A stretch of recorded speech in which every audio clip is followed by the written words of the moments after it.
My bearing's the only bearing we got.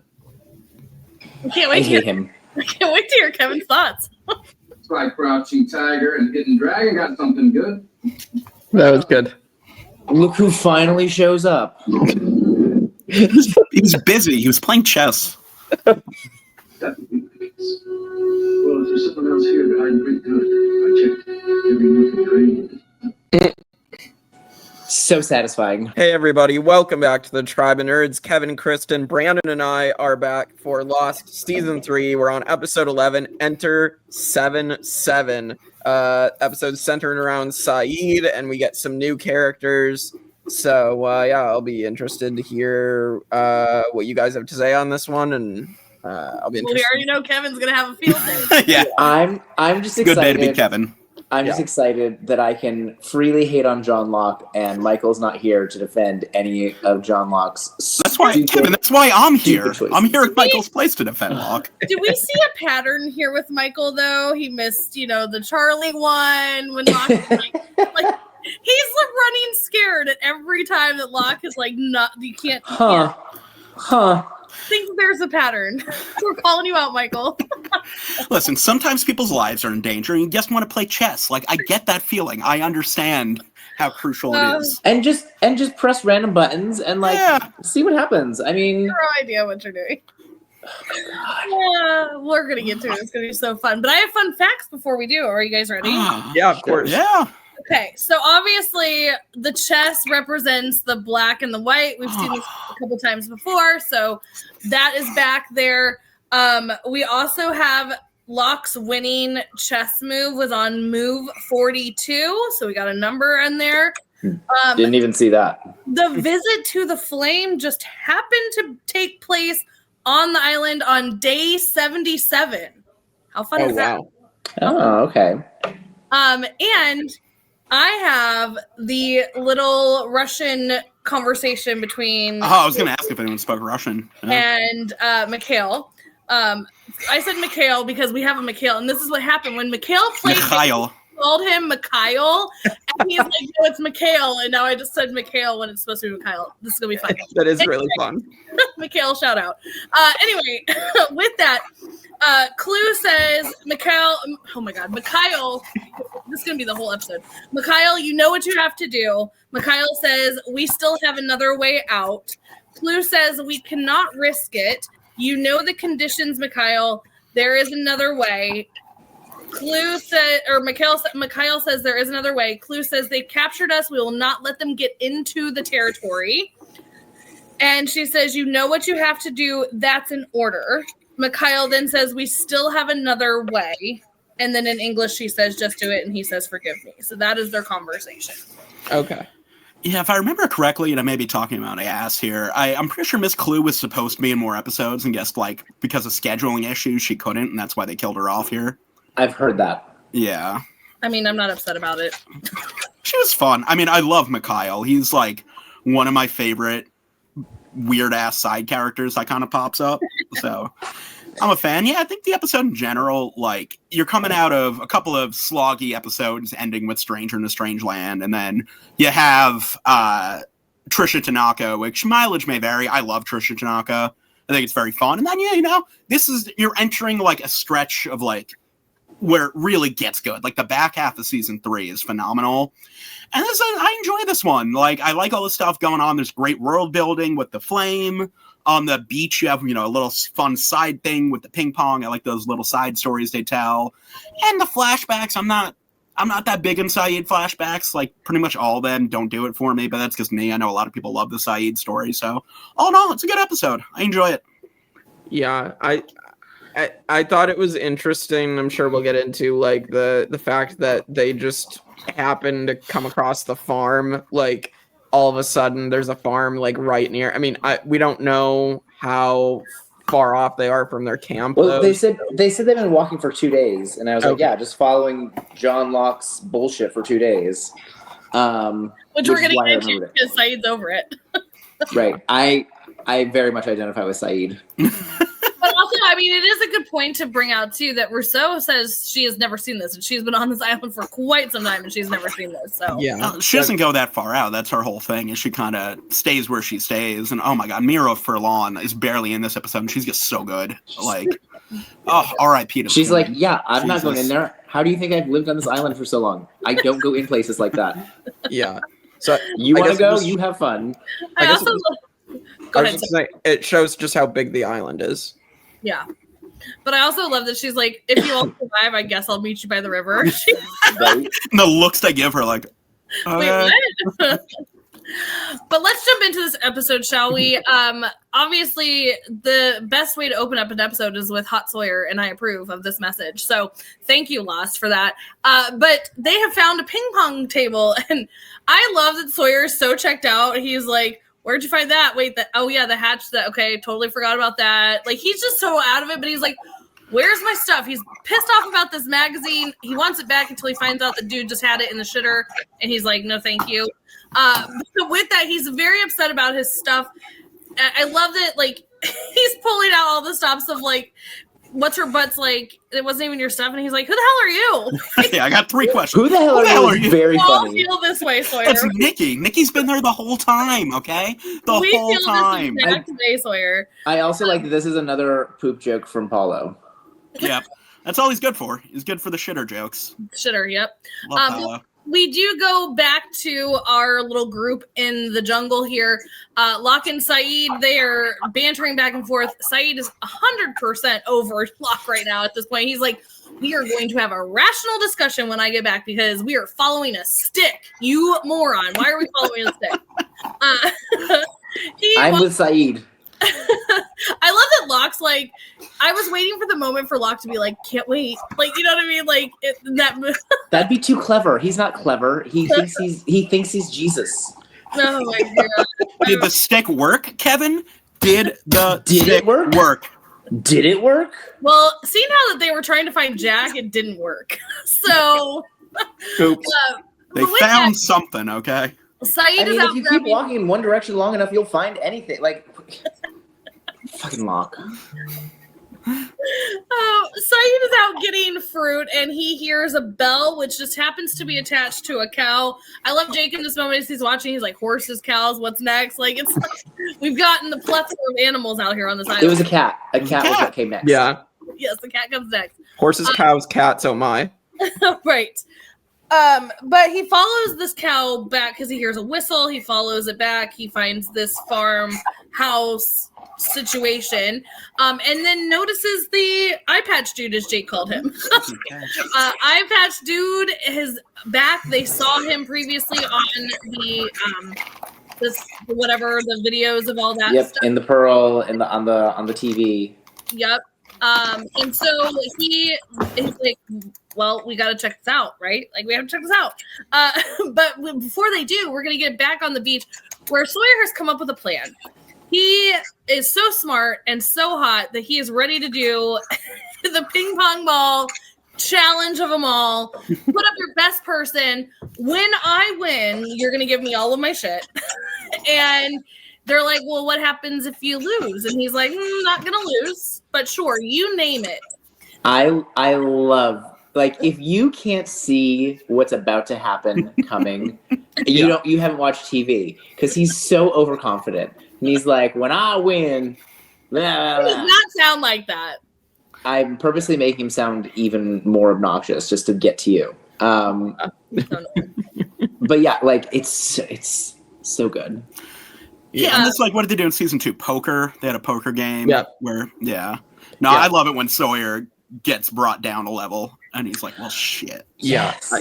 I could see this coming a mile away that he was about to lose to Hurley. So. Yes, I couldn't remember because I was like, I'm pretty sure it's Hurley, but it'd be really funny if it was like Nikki. He's like, who the hell are you? Right. I'm like, I'm this bitch that just beat you. right. Like, that's what I was like, who is it? I think it's Hurley.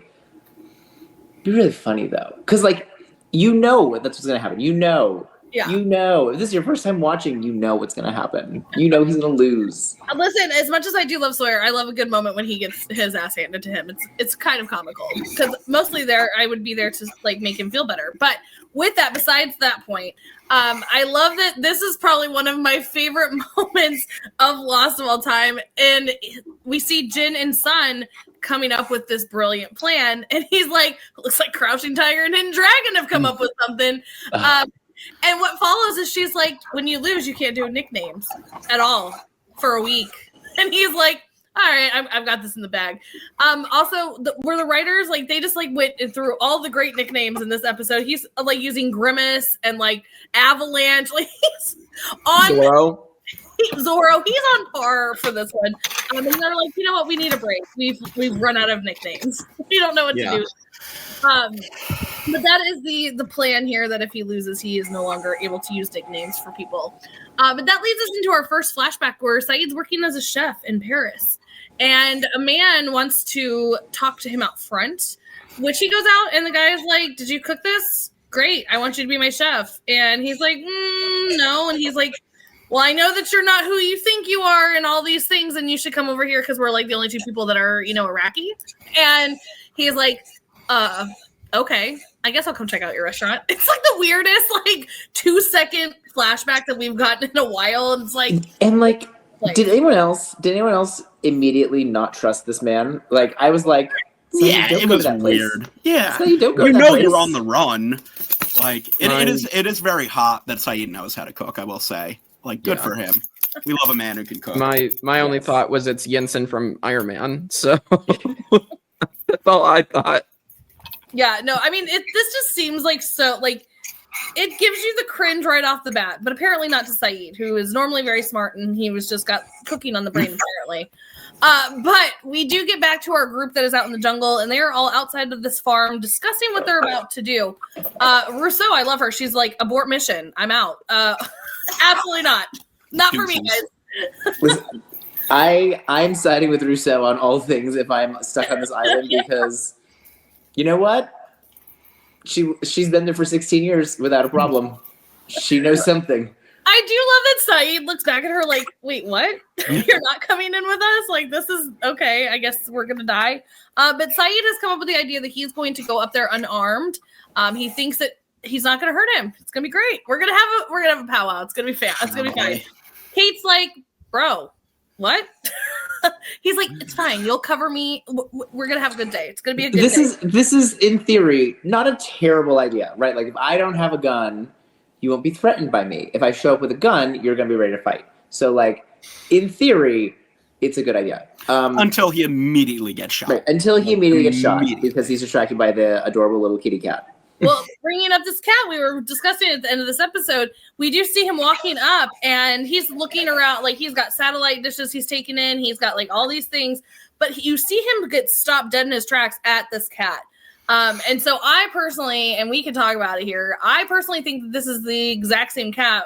Like we've seen these, like Kate's had the horse that she saw when she was escaping, like we're seeing these things, whether they are the exact thing or not, but the fact that they're appearing on this island is a little weird. So I've seen this episode like 5 times. I've never put 2 and 2 together that you're supposed to think it's the same cat, but it can't be the same cat. Just timing wise, it doesn't really make sense. But it's definitely a cat that looks a lot like the cat. Probably is the same physical cat portraying both of the cats, but yeah, they probably use the same cat and just like put a different collar on it or something. But yeah, like, is it fun to be like, oh my gosh, the island's so crazy, how did the cat get there? Yes, that's a fun thing to do. Is that the same cat? It's impossible. No, it's not the same cat. Mikhail's been there for, well, I guess Mikhail could be lying. I mean, I'm sorry, like impossible. We have a black smoke monster hanging out, and we have polar bears that are just hanging out. But we have imaginary Dave hanging out. Right, but the cat, out of the question. Completely impossible. Okay. But first of all, how did the cat get there? And second of all, listen, maybe the cat wanted to be part of the Dharma initiative and came over. I don't fucking know. Maybe the cat applied just like maybe wannabe Nick Fury came to the cat, was like, hey, want to be part of the Dharma initiative? Maybe the cat saw the ad in the newspaper. Yes, the same person. No, listen, I mean, you can't say it's out of the question when we've had the horse on there, we've got black smoke monsters trolling around. Like, Okay, We but don't like know. This island is weird. the island is weird. I will like just briefly going back to the horse. I know I said at the time everyone thinks Kate is crazy for seeing a horse, but like people see their dead dad, and that's not crazy. But whatever. But like a black horse is a black horse, right? Like it's an all black horse. Are you going to notice the difference between two different all black horses? No, and I'm not either. Cats. How long do cat like? It's very easy to impersonate the horse, and so I never question like it was the same horse. I assume it's a different horse where she's seeing things. But like, there's no way it's the same cat. It's not possible. Like, the cat was an adult cat who was living with this woman years ago, indoors, just sitting reading with her inside all the time. It did not become a barn cat. Okay, I looked at the Reddit. People have opinions, but the woman, when she's petting the cat, she calls her cat a he, and Mikhail's cat is Nadia, a she. Two different cats. I say it's not the same cat. But we can live in an imaginary world where it is. Let's have fun. I mean, again, it brings up a lot. Lost is really a great show because they leave a lot of things open up for interpretation. But the point of it is it's making Sayid stop in his tracks for sure. Yeah, it definitely looks similar, and it does like give Sayid pause. No, I do love I can watch this episode for the 5th time and finally be like, oh wait, is that the same cat? I've never had that thought before. So do love that about Lost. There's always something new when you watch it. Something new. But as the cat stops Sayid in his tracks, he is promptly shot because that plan that he had did not work at all. I love TV shows where like you can get shot in the arm and it's just like ow. Yeah, right. He's like, he seems to, took him out a little bit, but Kate goes to immediately run in and do all the saving, and Locke's like, hold off a minute, you're gonna get shot too. So at least Locke did something good. He kept your girl Kate from getting shot because she was an idiot and was gonna run right in. Yay for Locke. Is Kevin gonna shut off his camera? He might, but I had to give Michael at least one win there. But anyway, Sayid starts immediately saying, like, I'm not, like, because Mikhail is out, like, have this moment, like, you promised not to cross the line, I didn't cross the line. Like, he's, like, speaking craziness. And he's like, no, bro, plane crashed. Like, what? What line? Plane crash. And so he's like, okay, I'm coming out. And as he comes out, that's when Locke and Kate rush in, and they basically ambush Mikhail and get him kind of where they want him to bring him in and bring Sayid in. And then he is so nice after just getting ambushed. He's like, let me help you with your arm?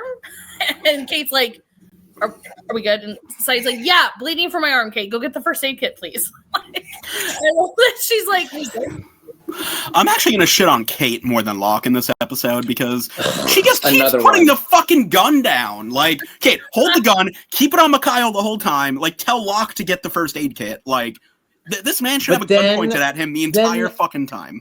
How would Locke have time to go play his precious little computer Exactly. game? Locke has shit to do. Like, Kate, you should be pointing a gun at Mikhail. This is important. Like 4 different times she puts the gun down. I'm like, Kate, no, hold on to the gun. Like, these people are going to try to kill you. Did it backfire on her that she put the gun down? Almost, yeah. Like 4 different times. I mean, I wouldn't have been upset about it. It's just Kate. It's just Kate. But I love that Sayid is always like, this is the thing, this is the beauty of Sayid. He's always like, he's shot in the arm and he's like, I'm going to start interrogating this dude without interrogating this dude. And he is asking questions. He has got all the things. And Mikhail is like, yeah, I'm the last living member of the Dharma. And I followed an advertisement. And he's got a whole story of how he came out here. Then the hostiles, he talks about a purge here, that this place is called the Flame. It's for communications. He really goes into all types of details here. He's going to talk, like I said, he brought up this purge, the hostiles. Who are the hostiles? Or those are others? He's telling a whole story here. Jake, I want to come to you because there was a lot of information that Mikhail just is like, sure, have at it. I don't care. I got nothing to hide. What were your thoughts on everything that he was talking about? Yeah, I'm not sure if it's implying that our others have always been the hostiles or if it's implying someone else. But I feel like it has to be like Ben's others because I feel like that's what we've built up to for 3 seasons. So I'd be shocked if it was all of a sudden something else. But I mean, Lost could be building to something else, and I have no idea. So anything could be possible. Again, we just got this whole new. We got Mikhail. We got this whole new character added in, this whole new wrinkle into things of how this piece fits into the puzzle. So. Anybody else want to talk about the whole conversation? Between Sayid and Mikhail. Yeah, Mikhail's whole story. Yeah, I mean, I like that, right from the beginning, they give him a rich backstory. Like, I grew up in Kiev, and, I fought in the Cold War, and, it lets you know who Mikhail is really quickly, because that, the way he describes, like, his growing up, and how, like, he, was in the Cold War, and he's just this really, Russian to his bones, like... Yeah. I think it's super interesting to think about how much of what he said was true and how much was not true, right? Because, like, we know the Dharma Initiative was a thing that was here because they built things. Right. We know from later in the episode that he was not the Dharma Initiative. So, like, he didn't do that, but what did he do? How did he get here? Like, did he answer a newspaper ad? Like, what's going on? He got some truth in there, because, like, Desmond says the same thing. He's asked the question, do you want to save the world, right? Like, that is what the Dharma Initiative was doing. That's what Kelvin Inman says to him at the end of season 2. So I think, like, he used the knowledge he had to try and craft a good lie, which is how you craft the best lies. So you had a little nugget of truth in there. Mm-hmm. For sure.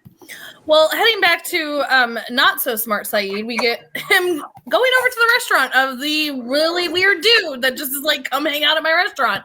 And I think maybe this is why Sayid got so smart, because he's been like had a couple times, because he immediately walks in and dude comes out with his wife and she goes, he's not even in there 2 seconds. And she comes out, she's like, it's him.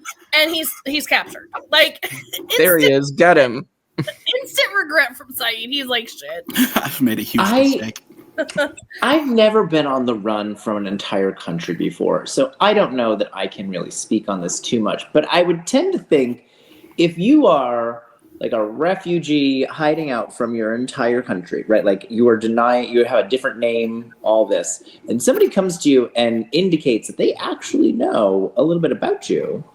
You don't just show up to their turf with no backup, like with no escape plan, nothing. So like, I love that he's like dressed to impress too for like an job interview. Like he gets there, and there's like 5 guys. Like even if Sayid could have like beat up the one guy because he's there to protect his wife, right? Like even if you can get away, there's 5 other guys. Where's your backup, Sayid? Where's your friends? But you also, didn't bring any. I also love that, like, again, Sayid, we've seen him be a very smart person. He walks right into this restaurant. Yeah. There's nobody at tables except for this one. This is very mob boss. Mentality.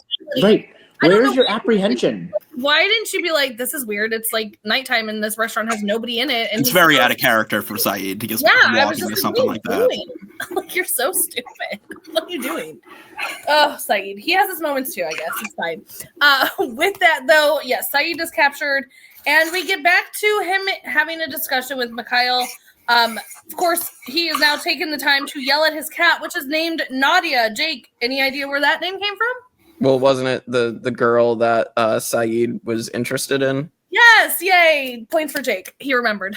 But yes, that is the name of his love and like his Nadia, his everything. So of course that gets him a little like ears perked up. But no, she's not named for Sayid's Nadia. She's named for a gymnast. So it's totally different cats. Totally different. And I was like, when I remember when I saw like, oh yeah, that does make sense for a Russian to name their cat that. So true. I mean, they don't play around with the Olympics. But anyway, but he is now sewn Sayid up. He is good to go. And he's like, you know what? I'm going to make you iced tea. I'll be right back. And Kate's just like, she's oblivious to life. She's just there for a great time. And Sayid goes, yeah, we have a problem. I know he's another. And she's like, why are we sitting here? And he's like, because we're not alone. Like, meanwhile, we've got Locke off just, like, being Locke. So, let me, like, play a game. Mikhail even goes in and checks on him, and he's like, don't play this game. It's you never win, and it cheats. And I'm sure Kevin will have a whole moment here in a second. But he's like, they don't know how to cheat. They're just computer systems. The computer. No, wait, stop. I really like this quote from Locke, because Mikhail is like, oh, the computer cheats, and he's like, computers can't cheat. And then he's like, that's what makes us distinctly human. I guess it's kind of beautiful in a way. What is it? Wait, I wrote it down because I thought it was interesting. That's what makes humans so uniquely wonderful.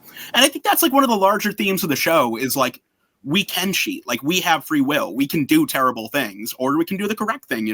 That's our choice. Computers don't have that choice. They're A or B, black or white, not humans. Humans, they're shades of gray. Okay, but like he says this profound thing in the middle of him being a complete moron. So yeah, he loves talking out of his ass. That's why I respect him. I do the same thing. It's fun. I can't stand him. Don't worry, Kevin's gonna have a whole rant here in a little bit. But with that, we also go back to the beach for a second. I love that we get like 2 seconds of the beach. It's like they're like, we need a filler. Like, we need a filler here. But we do see that that Hurley is going to be playing Sawyer. Sawyer is having a good old laugh about this. He's like, you're going to be the one? Okay. And then Hurley's like, we got a mercy rule. And he's like, you're going to be up 11 zip. He's like, well, I mean, for either one of us, it could go. Oh my God. It's so funny. Like, it's the fact that, again, I love when Sawyer gets got, because like the fact that he's like talking about a mercy rule means he knows what he's playing. Like, nobody's talking, like, Sawyer's even like, what the hell's a mercy rule? I love Sawyer in this one. He's just so stupid, but he's so hot while he does it. With that, we get back to our little unit here at this farm, and got Sayid and Kate waiting for inevitable, and Mikhail comes back with his iced tea. This is the lightest iced tea I've ever seen in my life. But Kate's like, do you know how long it's been since we've seen ice? You're not fooling anyone. You're so obvious, but okay. And so they instantly are like, why do we continue to play this game when we already know it has advanced to the next stage?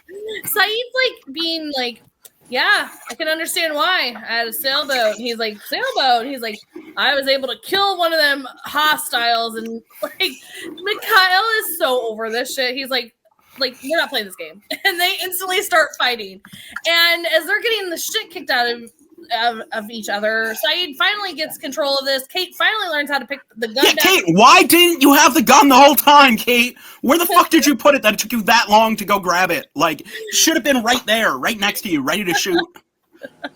But she finally learns how to pick up the gun, and they've now gotten control over the situation. And thank God Locke comes out, because they really needed him. He was ready to finally hears the scuffle. A full minute into it, they're in a other's house, and he's got to play his. Hold on. You just maintain that fight. Yeah. I almost beat the computer. Oh, got me again. All right, I'll come check on what you guys are doing out there. Yeah, I just hear like furniture falling over, lamps crashing. No big deal. I figured you guys had it. It's like the little kid that is trying to finish their video game. The parent's like, "Hey, can you clean up?" Right. And then like, exactly. I'm almost done. I'm coming. Okay, I'm coming. Yeah. Hold on. Wait. I got to move my rook. Oh. Are you a chess player, fine, Kevin? I'm coming. You play chess? God, I can't stand him. Kevin, you a chess player? I only sometimes play against children. I know the basics of the rules. Then you don't get it, Kevin. Okay, you don't understand when you're locked in and you want to just. I wish he was locked in. I wish he was locked in the bathroom when the plane crashed. Oh boy. John Lockton. But I do love that, like, this isn't just like a quiet fight. Like, Kevin's like, I mean, literally the first thing is a glass pitcher shattering. He shuts a glass pitcher across the room. And like a full minute later, he's like opening the door like, hey guys, is something going on out here?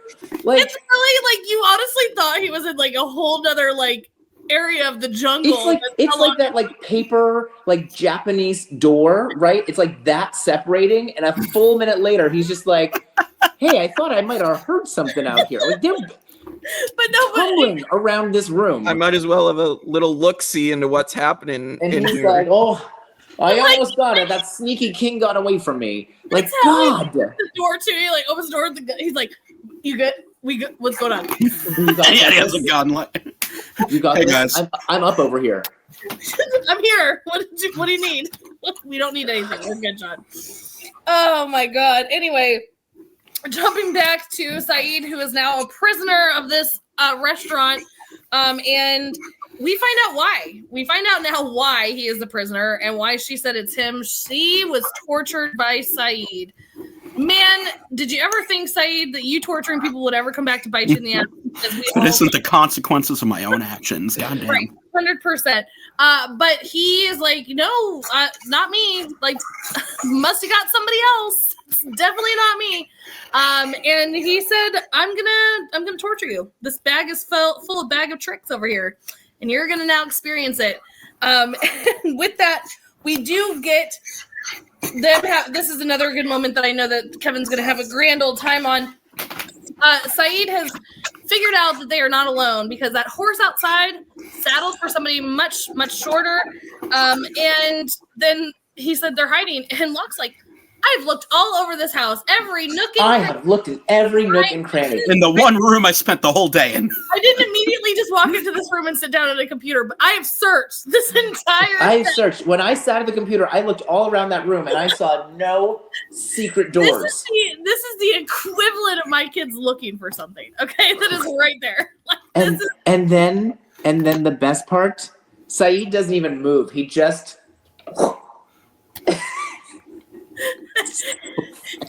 it's so funny.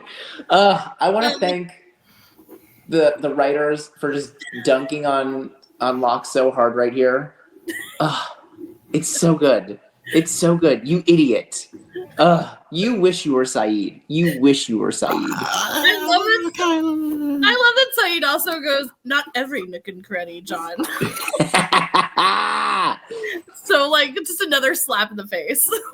Pour a little bit more salt in your wound. John Locke can track a boar, so he thinks that he is Sayid. Boar. I mean, John Locke's the chosen one. Yeah. He has not needed to track boar in quite some time, so he's pretty much the new useless. Yeah, they got He's so the new much. Shannon. They got fucking cows and horses around, but no, we're not going to bring them back to our people so they can eat. We're going to keep on our trek. Yeah, I mean, also, like, the refrigerator full of beef, like, what? Yeah, I'm pretty sure those cows and horses are more useful than Shannon, too. I mean, there's a lot of things that are... I don't disagree on that one now. Michael's going to be so pissed. A lot of things more useful than Shannon. With that, though, and now that Locke is the new Shannon, it fits, so it's totally fine. With that, we get back to our Sayid, who is now getting beat, like he hasn't even brought out the bag of tricks yet. He's just beating the shit out of him. And the wife is like, that's enough. Like, ma'am, no one stopped with you. Like, just goes to show this woman has, like, she does have a heart. And we're going to see even more of this later on. But I love her. Like, she's not going to be my favorite character of the episode, but, like, I do love what she represents yes, in most this definitely. episode. Like, she's like, I just, like, the speech here, we'll get to it. But you do see that there is still compassion here for a man that tortured you. There are not many people out there. So if you are face to face with somebody that actively tortured you, ruined your life, which she's going to talk about her story, like, this is the moment everybody wants. The dude in front of you getting their ass handed to them. And she's just like, that's enough for the day. Like, let's come back. But, I mean, listen, kudos to her on that. Also, another part, back to Kevin's favorite person, they left Locke, of all people who has been completely useless again this entire episode, to guard the unconscious child. Meanwhile, And does he guard the unconscious? Yeah, no, Listen, I'm not going to defend him here. You can shit on Kate. You can shit on Kate for putting the gun down. But did she walk away and just go play a video game instead? No, she did not. No, she did not. well, meanwhile, while he is actively guarding, go ahead, Brandon. What? No, I'm going to blame Sayid for leaving Locke to do that. He should have left Kate. I He should have done left much Kate. better. Kate would have actually watched him better. She would have put the gun down, though. She would have put the gun down. She would have sat in a would've chair, fucked but up she would have too. watched him. She wouldn't have been playing chess I think mistakes were made by all. Okay, mistakes were made by all here. Like, he's so excited. Like, he's genuinely, like, they're in the middle of like trying to interrogate this person they know is lying to them in a farmhouse with a satellite on it on this island they've been on for 77 days, and he's like, haha, I won a chess game. Yeah, like, he loves games. He loves board games. We saw this. He used to work at a board game store. Like, you know, it's been 2 months since he's been all he's had is backgammon. No one likes backgammon. Come on. Well, as Kate and Sayid are searching the house, they find out that this house is wired with C4. And then, of course, while they're doing all the searching and the work this entire episode, Locke decides, you know what? He's unconscious. Let's go play the game that keeps beeping at me. Actually, I gotta get back to that game. Gotta get back to it. And This so might be the time. with that, Sayid and Kate keep exploring the situation. They see Dharma notebooks down there. They see a bunch of like all these kinds of things, jumpsuits, all of the Dharma gear. And as that's happening, Locke, he won the game that Mikhail said no one did. He beat it, Kevin. He is so smart. He won computer chess. Great job. You know who else does that? My second graders, multiple times a week. Like, God. This one was programmed by 3 grandmasters, and it cheats, Kevin, and he still won. He came against all of the odds, Kevin, to Give win. John Locke a cookie. Yeah. But after he does from the fridge that functions, that they could bring the other survivors to come use, but instead John Locke's gonna blow it up. Spoiler alert for the end of the episode, because he's an idiot. But after he wins, of course, we get a Dharma video that pops up from this guy that we've seen many times. And he's got a whole conversation going, like, we're talking about like supply drops and press these numbers and all these things. Mind you, again, Locke, you don't know what you're doing and what all this means, so maybe pressing buttons. Like, don't do this. Like, I would have been like, Kate, Sayid, like, come listen to this. Like, what do you think we should press? Like, no, nothing. But with that, he's about to enter 7-7 because it says that there's a hostile takeover, enter 7-7, which he's about to press, and lo and behold, guess who's awake? Mikhail! He's like, Mikhail really saved the day Wow. there, I guess. He saved everyone from certain doom. he did. No, He's Mikhail. the good guy here. But he... Can you believe the Russian with the eye patch who's been living alone in a farmhouse? Can you believe that guy didn't stay knocked out? The guy who just removed a bullet from Sayid's arm? That guy didn't stay knocked out? Shocker. But with that, he does grab Locke he has a knife to his... Just do the job. Do the rest of the job, Mikhail. Just finish him off. Mind you, also, who else is not in a good position is Kate, because she's down in the basement and turns her back to... Where did you put your gun, Kate? Where is your fucking gun? Jesus Christ. Jeez. She is attacked by Clue here, Miss Clue. And for all of you out there, her name is not CLUE. They made it so, like, not fun. It's KLUGH? KLUGH? KLUGH, Clug. yeah. Okay. Yeah, it's like Clug. It's like whatever. But sure, you could have had a moment there. But yeah, so she goes and attacks Kate. Kate is definitely losing, and thank God for Sayid, who always remembers to bring his gun and is always on point to handle the situation. So, did she put it down, or did it get knocked out of her hand when she got? No, I think she wasn't holding it because she had both hands open to go look at where the fuck she was looking at, like the clothes or whatever. she was looking for a new set of, like, a new outfit. Yeah. A new outfit that wasn't Alex's, yeah. Yeah. Right. Oh my gosh. But when Sayid gets control of the situation, Kate immediately recognizes this Clue from the when they were on the dock. She starts beating the shit out of her because she's like, "Where's Jack? She knows." Blah blah blah blah. Sayid's like, "Bro, take a chill pill. Let's not beat this woman." Like, again, Sayid always clear-headed. Like, we can get some answers from these people. Like, let's think about these things. And so Sayid and Kate bring her upstairs, and they're like, "Locke, we're on our way up." Locke's not there. Locke is definitely not there. But when they get up there, where is Locke? I also do love this moment that they just like all stand there for a second, and they're like, "Locke," like they're not even like actively looking; they're just like standing there. But Locke's like out here, and why they thought they're out there, Locke is in trouble, but they are at a standpoint because we've got Mikhail, got Locke with a gun. We've got them on a gun on Miss Clue. And this is where this interaction starts. Like, it's fine. It's totally fine. We're going to be good. And she's like, just freaking do it. And he shoots her. She took one for the team, honestly. She was like, it's good. Sacrifice the island demanded. Oh my God. A sacrifice, according to the translation Kristin gave us earlier, a sacrifice the rules of the others demanded. Yeah, I didn't remember that Mikhail shot her. For some reason, I remember her taking a cyanide pill. I was like, damn. Nope. It was definitely more badass. Yeah. But yeah, so with that, she is now dead. And then we find out because out of this intense situation, what a perfect time to go to the beach, because that makes sense. But we do go to the beach and we find my sweet baby Sawyer sulking because he is now lost. Oh, sad Sawyer. Very sad day for him. Don't worry, I'm in the 10. I'm going to make it better for him here shortly. It's fine.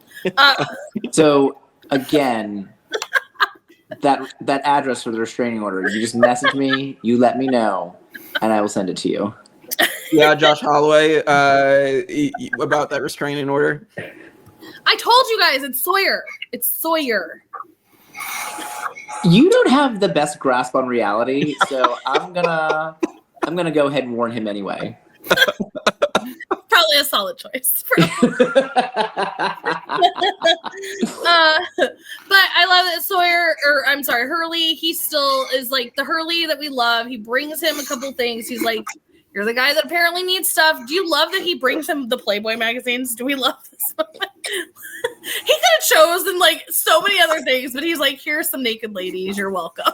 Like, have fun. But we do also get Hurley about to give him another nickname. He's like, nope. No nicknames. Or it's Hugo. You choose. But that's it. No nicknames for you for a week, buddy. And he's like, son of a bitch. And you know that's what he would have said if he didn't actually say it. With that, back to our house, we've got Kate packing essentials because everybody's got a job. Everybody's got a job. Oh, wait, that's right. Locke does not have a job. He does not Locke doesn't have a job. Locke, stay entertained. So Sayid is watching Mikhail because, of course, Locke can't be bothered to do that. And so he walks out to get Rousseau. We've got Kate grabbing essentials. She's grabbing bullets, things that they might need, things that are helpful, right? Very good job, Kate. You can hate on Kate, but Kate is not useless. Debatable, but in this moment, she's not. Right. In this moment, she's not. But she's like, you almost ready to go to Locke? And he's like, yeah, be there in a second. And he's like, all the things. Yep, I'm almost done. I think I might beat it again. He's really excited. He beat the game.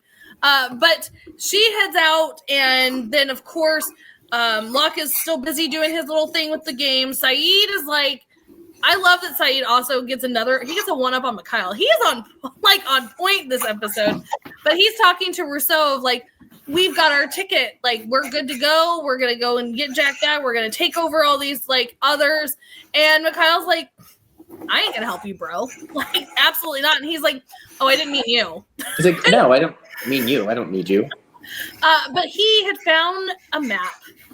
The map. Sorry, Dora the Explorer came out. Anyway, he found the map that leads to a place called the Barracks. And that sounds like a place well worth visiting, doesn't it? And so with that, Mikhail is like, fuck, bro. Okay, well, you know what? When you put your guard down, I'm killing you. I will not even hesitate. You've now pissed me off. And Sayid's like, bring it. Bet. Let's do it.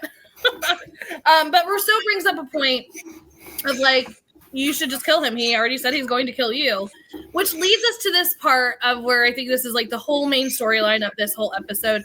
Back to the woman that, like, if she's not getting favorite character, she's definitely honorable mention, like Kevin was saying, of the woman that has been tortured by Sayid. It has a story. And the story goes that her life was ruined after Sayid. She was afraid to leave her house. She's disfigured. She's not a good, like, not in a good place. But from her window, she sees this beautiful cat. Of course, she brings in the cat, which is now we understand why Sayid stopped with the cat. But she brings up the story of like, he's so beautiful, he's so great. Until one day, these asshole kids. Where are your parents, first of all? Where are your parents that you're torturing animals? Stop it. But they come in and they trap the cat in a box, playing out firecrackers, and so now she has a reason to leave her apartment to go save this animal because she knows what it's like, all the things. But basically, she talks to Sayid about this moment, and she's like, I need you to acknowledge. I need you to acknowledge me. I need you to tell me that it was me, that you know it was me, because I know you know, and you know I know, and all the things were happening. And we find out from Sayid that he's like, yeah, your face has haunted me forever. Like, it really got to me. And she's like, okay, thank you. I'm going to tell my husband that it's not you and I made a mistake, and we'll let you go. Wow, that's all it took. That's all it took. All of these things. But, like, I want to talk to, like, Jake, I mean, I think, again, like I brought up earlier, so I want to hear your thoughts. I think that this is a moment where somebody that's done you so wrong, the worst of the worst, like, everybody wants that person right in front of them to, like, let them have it, like, hand it to them. But for her to have this moment, like, what were your thoughts of, like, her, kind of her story and, like, what it meant to her to finally just be like, I'm releasing it all. I don't care. Yeah, I mean, I was wondering the whole episode whether Sayid it was a mistake to grab Sayid, whether he actually did it. Because I definitely thought he would have admitted it if it had been him, and then obviously we find out like he finally admits it. Yeah, I mean, I found her story really good, and I mean the fact that she's still so compassionate as she talks about the story, and then decides to forgive Sayid and let him go for what he's done to her. I think that was really good, and I definitely agree with you guys. I think she should probably at least get an honorable mention for favorite character, but we'll get there. So yeah, I think sometimes with Sayid, we forget he did some terrible things. Like, he tortured people for years. And he, you know, as a character, he never forgets that. Like, you see it, oh my god, there's a motorcycle outside. You see it with Mikhail, where, you know, he could just end it right there, but he wants to show some form of compassion. He doesn't want to kill if he doesn't need to. Yeah. I also like, I love any time that we get the compassion is my strength people, right? Like she gets Sayid to admit it, not by beating him up, but by being kind to him, right? And like she's able to overcome and move on from this like fear to even leave her house because she's taking care of a helpless animal, you know, like that. Mm-hmm. her strength comes from caring about others. Like I like to see that as someone who like tries to take care of others, aside from Kristin. I was like, really? As someone who tries to take care of others, like it is like we get called weak a lot for doing that, and so I appreciate anytime characters show off that actually taking care of others is a strength. So I really appreciate all that she adds in this scene to the episode and to like the like pop culture conversation in general. Yeah, I mean, I like what you said there because I mean, it's really true. Is compassion is very often like viewed as weakness, and I think it's like definitely a strength. I mean, that takes so much strength to not be the person to be like, kill him, like look what he did to me. Yes. Like that takes way more strength than the torture of it all. So I think that was like this really beautiful message that is kind of lost in like a lot of craziness that's happening in this episode. So thank you for bringing it back down to a very centered earth here. We love it. With that, we now get back to why Sayid will not kill Mikhail, because he's remembering this lesson that he learned from her. Like, there's no reason we could, like, who knows what we might need him for later. But I love that here's the moment where Kevin's going to literally go off, and everybody buckle up. Locke comes out, and he's like, why you didn't want me to play your little game. And as soon as he says that, the house blows up because he decided to enter 7-7. With that, they like Sayid is so beyond pissed. Like his face, he's like, "Oh, I'm gonna beat the shit out of you, dude!" Like But okay, you know what? Nope. We're just gonna go. Everybody pack up. Let's go. But we do leave this beautiful last minute moment of the cat. The cat is fine. The cat survived. Yay for the kitty. So that is the end of this episode. Kevin, the floor is yours. Let's take a minute to appreciate that one of the options that John Locke had was a supply drop. They could have gotten more food, right? Like that's an option the entire time. But John Locke, being the dramatic little bitch that he is like, no, we need to blow this whole place up.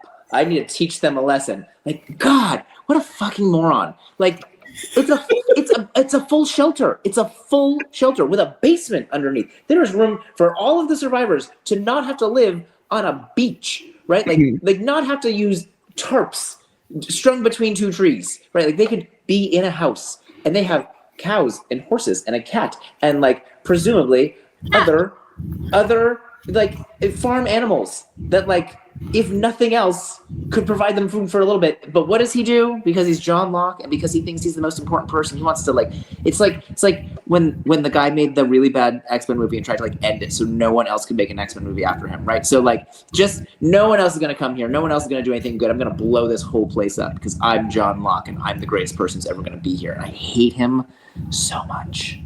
Does this surprise you though, Kevin? Because like he started entering those numbers into the hatch every hour and a half because someone told him he had to do it. Like, yes, someone tells him to put numbers into a computer. That's what he's going to do. He's going to put the numbers in the computer. He does like one thing throughout the show, and that's enter numbers in a computer, okay? This is my problem with John Locke. John Locke never learns a lesson. He never learns a lesson. He thought he was helping. He was told if the hostiles invaded, like, hit the button.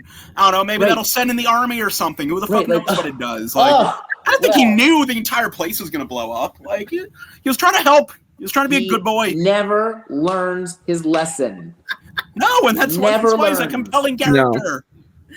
So it makes him compelling. How many times does John Locke need to be made a fool of for him to realize that sometimes he's wrong and he should stop and ask others for advice?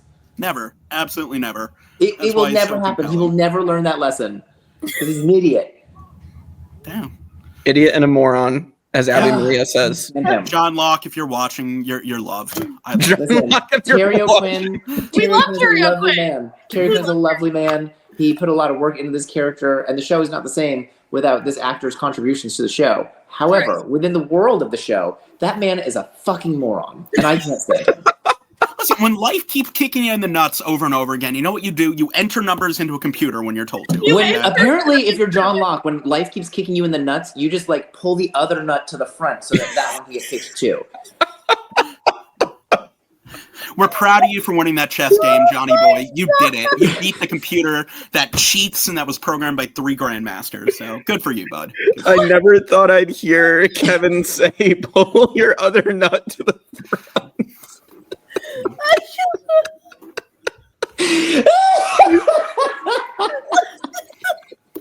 Oh my God! I'm not gonna recover from this. I just really don't like John Locke. No, I got that part. I think we gathered that. Oh my God! Start the whatever we need Dukes. All right, I think we can move on to episode rankings. I was gonna say favorite, least favorite characters. Yeah, favorite, least favorite. All right, favorite character. I mean, yeah, honorable mention to the lady with the cat, and I think I'm gonna go with I think I'll go with Hurley, honestly, because I think it's hilarious that he beat Sawyer in like just a couple scenes. And I think that's just a really funny moment. Again, this relationship between Hurley and Sawyer, that Hurley is now consistently getting like one up on Sawyer when you think it'd be the other way. But just like that Hurley is like this big lovable guy, and Hurley's this big lovable guy. Yeah. Yeah. And then least favorite. I'm between John Locke and Clue, but Clue at least had like kind of like the badass moment of talking to Mikhail, so I'll make it John Locke. So Thanks. So my favorite character of the episode was John Locke. Obviously not. I can't even do it. I can't even do it. You just can't. I can't do it. He did not make the best decisions in this episode. Now, my favorite was definitely Mikhail. He's a really fun character. You know, obviously he leaves with them at the end, so I could say he'll be around at least for a period of time. And then, you know, this episode is a very good introduction to who Mikhail is and the sheer chicanery he will unleash in his time. And then, yeah, so that's Mikhail, and then my least favorite. I'm not going John Locke. I don't dislike him that much. I'm going to say Kate, because as per usual, Kate's a dum-dum. Like, just hold the fucking gun. Like, you have a man who already shot Sayid. He's sitting there unarmed. Just keep a gun on him the whole time, and all of your problems from this episode are solved. Like, he's sitting there. You're 5 feet away with a gun pointed at him. Done. That's it. That's all you got to do. But no, Kate just has to put the gun 3 feet away at all times for reasons unexplained. So... Listen, she's not a trained interrogator. I don't know what you want from her. And she doesn't act like it. She's just there to save Jack. John Locke, on the other hand, thinks that he is Island Jesus. I was originally going to pick Sayid, because I do love Sayid, but I think throughout the episode I talked myself out of Sayid and into Amira, the cat lady.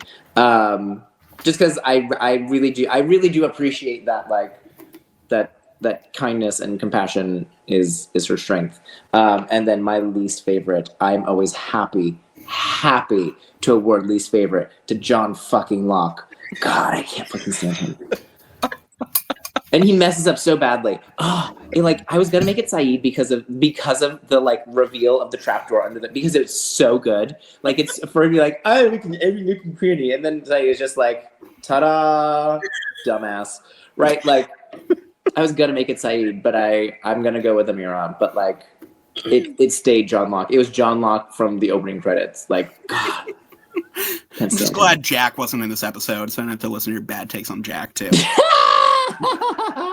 Oh my gosh. I too am going to pick Amira. I think that's just an incredible life lesson that I think a lot of people need to learn. Literally watch 5 minutes of this episode on repeat because a lot of people need to learn compassion in their life. And it is extremely hard to do, but learn it, please. For the love of all of humanity, please. So yes, I am also going with her. Again, she's still like, it's kind of like a Sawyer moment. I almost was going to make Sawyer him because like I love it. I love him too much, but it's kind of like those moments where the episode has nothing to do with Sawyer and he comes in with like 20 nicknames and you're like, how do you not make him the favorite? And that's kind of what Amira did here. It's like she literally was here for 2 seconds and like stole the show. Least favorite character, no, like come on. It's not even a contest. It's Locke. He's such an idiot. Such an idiot. But shout out for Kate also being an idiot. So I'm right there with Brandon too. So yeah. All right. That is the least favorite and favorite characters. So let us hit our episode rankings. And I did fix the numbered list, by the way. So So yeah, overall top 10 episodes, which is now a top 13. But we have Exodus, Live Together, Die Alone, Lockdown, Walkabout, Orientation, Man of Science, Man of Faith, Two for the Road, The Long Con, Flashes Before Your Eyes, and the pilot part 1 and 2, and then Do No Harm, Not in Portland, and Trisha Tanaka are in 11, 12, 13. The only one that surprises me, Two for the Road, is really high on your list. It's because of the shock of the ending. Yeah, that makes the sense. ending is where that episode ranks in there. Yes. So, I don't think it's cracking top 13. Oh, it's not making top 13. No, it's a fun episode, but no, it's not as good as Trisha Tanaka, I don't think. No, Trisha Tanaka's just fun. A lot of good vibes in that episode. And just the flashback, I think, weighs this one down. Like, Sayid flashbacks just don't do it for me. They're slow and boring, a lot of them. Yeah. So what do we have for season 3, Jake, since we're not cracking to 13? Yeah. I mean, I can put this under. No, it doesn't even get a 14. It does It not doesn't even get a Yeah, it's 14. not We're not compared to the rest of the episodes on the show. Okay. It doesn't even Like, get I'm sure it falls somewhere in there, not that much further down. Okay, season 3, we have Flashes Before Your Eyes, Not in Portland, Trisha Tanaka, Every Man for Himself, I Do, A Tale of Two Cities, The Cost of Living, Glass Ballerina, Further Instructions, and Stranger in a Strange Land. Yeah, I think there's only 2 spots it could be, either below Every Man for Himself or below Trisha Tanaka. I'd definitely put it above I Do. Yeah, I was gonna say number 5 right below. I'd go number 5 too. I'm going to say number 5 as well. I like the Sawyer flashback and Every Man for Himself. Yeah, the Sawyer flashback is really good, and then Trisha Tanaka's a vibe, and then, the top 2 are absolutely the top 2 this Kate season. gets married to a cop and doesn't realize it. Kate gets married to Nathan Fillion. I'm amazed you guys are putting it this high, actually. So, You're gonna put the Kate marries a cop episode above this? No, I mean, I wouldn't have put Kate at number 5 either, but that's just me. But I mean, I don't like Tale of Two Cities. Like, this is what we're getting. You know what I mean? Like all the things. So like, I think I do is too high in this list, but we're not going to change it now. yeah, we can't change it because like people love Kate, aka Kevin and Michael. But with that being said, I mean, I will happily, since I'm obviously being outvoted here, but I'm just shocked that you guys are putting it that high. But okay, you guys. I would. Well, yeah, I'm looking at. Well, you want to put it below A Tale of Two Cities? Yeah, I would have put it like below A Tale of Two Cities, or even below The Cost of Living, like above Glass Ballerina. Oh no, I wouldn't go below The Cost of Living. I mean, I like the opening of the season. It's just I do throws me off, but yeah, I could put it at number 7. I mean, I'm fine with that. I'd be open to that. I honestly think I Do is too high, but yeah, again, we Too can't. late now. Listen, blame Kevin and Michael for that one, okay? I do. Yeah. Okay, so I mean, I'm open to pushing it back down to Because below. I'm fine with it being over I Do, because I Do sucks, but it's fine. Yeah. So are we saying right below Tale of Wherever Two you guys Cities? want to put it, I will be happily outnumbered. Yeah, Tale of Two Cities is the season opener, which I Yeah. forgot Yeah, that's about. fine. Which is really good. Yeah. So I think this episode is a good table setter for what's to come in the next few, honestly. that's actually hilarious that Enter 7-7 is number 7. Perfect. See, there you go. Enter 7-7 on the 77th day on the island and is now in 7th place. Good job. That is actually wonderful. All right. Well, that is Enter 7-7 Lost Season 3, Episode 11. So I'll let you guys get to your spoilers. Obviously, subscribe, like, share, comment, all that. Like, comment, subscribe, yeah. turn on bell notifications. Yeah, let us know how much you hate John Locke. So No, tell us how much you love him. Tell us what you would have entered instead of 77 when you beat the impossible chess game. I wonder what 69 would have done. Or skip all of that and just admire how hot Sawyer is. yeah. You're not wrong. Well, I'll let you guys get to your spoiler, and we'll see you all next time for more Lost on the Tribe of Nerds. Fuck John Locke.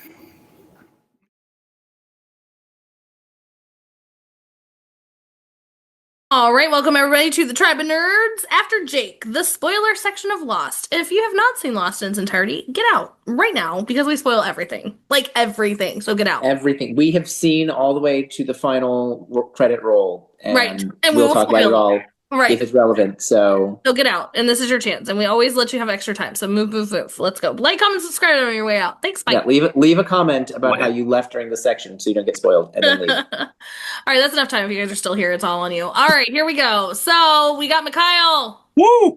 I love Mikhail. He's so much fun, and I'm so excited to see Jake's face every time you think he's dead, and he just comes back, and you're like, wait, what the fuck? I thought Mikhail was dead. Yeah, just you wait, Jake. Just you wait.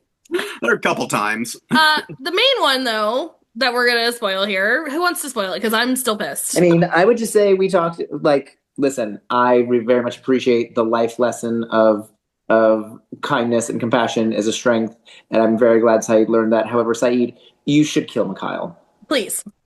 You should. Can we get in the Wayback Machine and fix this so that Charlie does not see Mikhail swimming outside of the porthole through the looking glass? Yeah, and then Mikhail is the reason why Charlie is dead. So sad. Still not over it.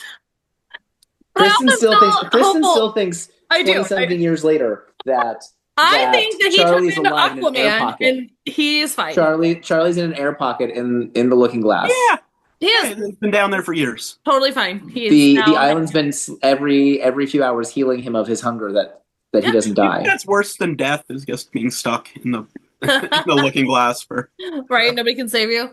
No, I'm still not over that. We'll discuss that when that actually happens, which is not too far off. But yes, fuck you, Mikhail. Yeah, because he doesn't even really do anything for them. Like, they bring him to the barracks, and then he's the one, I guess he sucks on a cyanide pill, right? No, he just goes through the things, and his mouth starts foaming, but he lives after going through the pylons. Yes. And then he pops up again later in the season. Yeah, where he gets, like, shot later in the season, he survives that too. He's basically Michael Myers. Like, yeah, then he gets hit with the spear gun, and he survives that too. Gun, like, it's all the things. He just keeps coming back. You just cannot kill this fucker. He's Russian bred and born. Like, yeah. But also, I mean, we talked about, they got the map to the barracks, which that's obviously where they live. This is where they were trying to get. And we're gonna find out that Jack doesn't need saving. Kate, go sit down. Right. I mean, he does long-term need saving, but not in that moment. No, he's playing football. It's such a great moment where they walk him as he's playing football with Tom. Right, he's like living the best life, like in the backyards and like, having a grand old time. Right. But also we heard Mikhail talk about the purge, which was like a huge thing here. That is a real thing. It is a real thing caused the Benegeddon. the Benegeddon. Yes. Yeah, I was saying this on the podcast earlier. Like, that's, I think, what really sells some of Mikhail's lies up. I mean, Sayid doesn't buy in anyway, but he talks about the purge and how everyone in the Dharma initiative died, and he was the last one. And do you want to save the world? Like, these are all real things. The Flame was an actual station they were using for communication. So when he says he says they haven't been able to communicate in years, which isn't the truth. It's only been a few months since the plane went down. No, Yeah. it was literally when the hatch blew up. It was like a couple days ago. No, because they showed Jack that clip of like all the things that had been happening. Yeah, I guess you're right. Yeah, it's literally just been a couple days. Because later in the season, I remember Mikhail gets pissed at Ben because he finds out that they've been jamming the communications from the Looking Glass. Yes. But I don't remember exactly when that happens. Yeah, that makes sense. Yeah. But no, yeah, because I mean, we have it like they showed the plane crash, like, and all the other things like on that stuff when they went out there with Juliet. So yeah, it was still definitely working. Yeah. Yeah. Anyway, but yes, we will see that this is not like the communications is like outside. Like they can actually talk to somebody. Like, we're gonna get this moment that, like, if I was Juliet, I would have beat the shit out of him. But we have Richard literally in a park, and he's like, Richard, go ahead. Like he's a newscaster. He's like, show Juliet her sister, like, jackass. But I mean, they're like, this is like a full blown real communications, like, not just like call somebody at the other Dharma station situation. This is like full blown outside world. So right, for sure. Outside the dome. We'll see the Flame a few more times. He comes back and when they go back to the 70s, what's his name is living there, Rudzinski. Yeah. But also, I mean, the thing about this too is, like, with the Flame, he also mentioned, which is going to lead us to a lot of different things, is he's talking about the Looking Glass, which Sayid's already found it. If we all remember, when Sayid took off when he found Rousseau, he found the line buried in the sand. So, and this is going to come into play here shortly too. In a couple episodes, yeah. When we get Naomi and all those things too. So, but he, like, I love that he brought that up as well. So, like, he talked about the Looking Glass, he talked about all these things. So he's giving Sayid a lot of, like, ammunition here.